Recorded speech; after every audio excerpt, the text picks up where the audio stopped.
My eighth visionary was, again, quite different from the previous 7 I've talked about. Super great guy, but I would say he was not naturally suited for the visionary seat.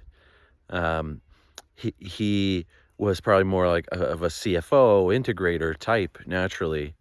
And so this made it interesting for me in that I needed to play a bit more of a visionary type role in this integrator engagement that I had. So the company had quite a few challenges, and the reality was that some things had gone on too long, and some things had been allowed to happen for too long. Likely that a visionary would have pushed back on and would have battled.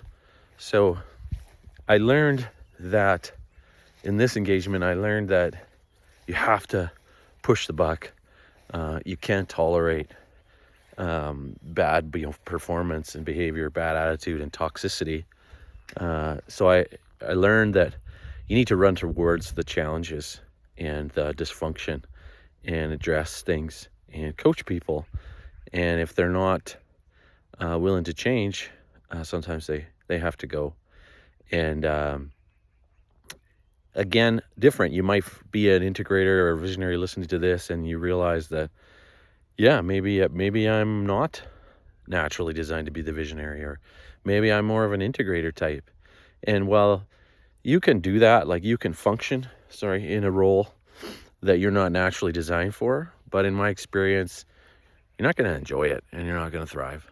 So I think it's really important that we have that, again, self-awareness that I talked about in a previous video, and find that seat that fits for us.